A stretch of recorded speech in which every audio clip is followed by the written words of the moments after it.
پہنچنے کا راستہ قربانیوں سے ہو کے جاتا. آپ سب متوسط یا غریب لوگ بیٹھے ہو. میرے نبی جیسا غریب پوری کائنات میں کوئی نہیں. میں جبوتی صومالیہ گیا ہوں، وہاں کے غربت کو دیکھ کر مجھے لگا جیسے لفظ غربت بھی ان کی غربت پہ روتا ہے.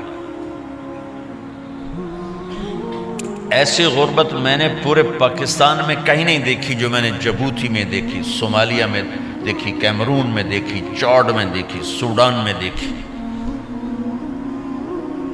24 گھنٹے میں ایک دفعہ بھی کھانا نصیب نہیں. ہمارا غریب سے غریب آدمی 24 گھنٹے میں چولہا جلا بیٹھتا ہے.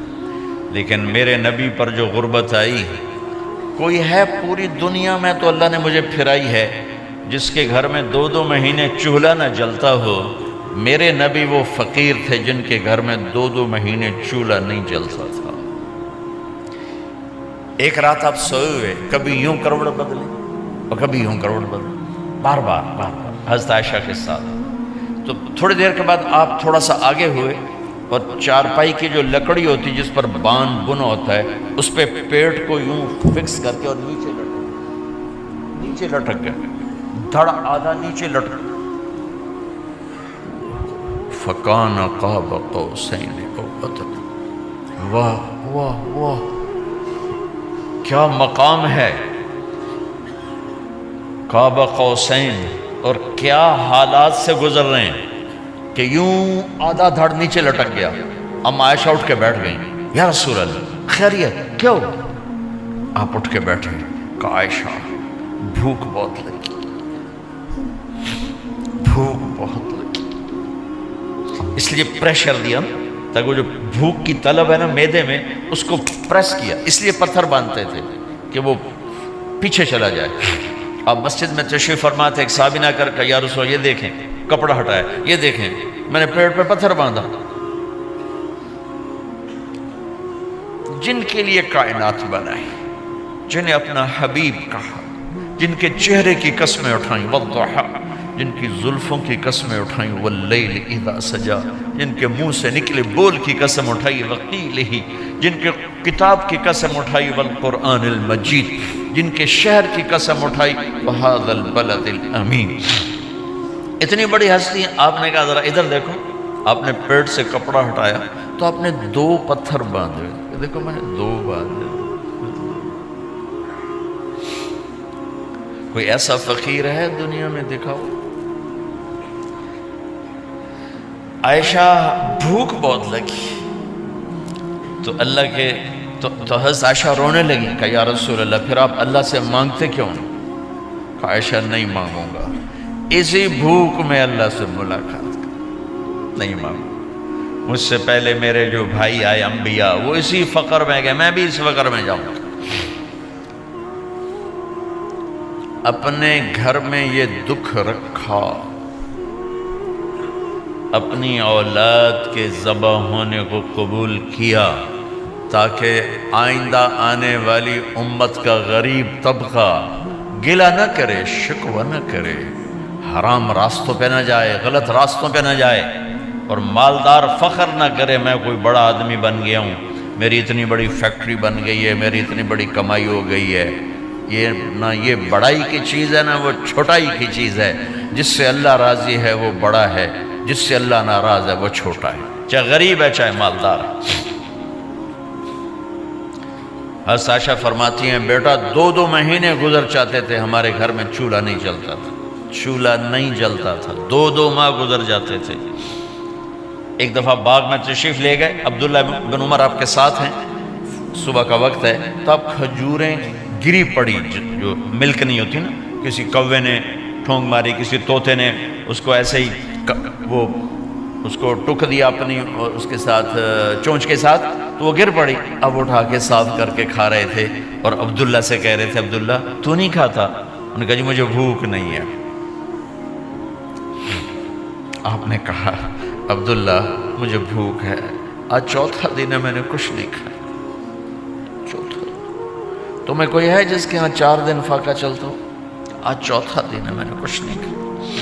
ہمارے دسترخوان پہ کتنا کھانا اٹھا کے کوڑے کے ڈھیر میں جاتا ہے. آج 4 دن گزر چکے ہیں میں نے کچھ نہیں کھایا.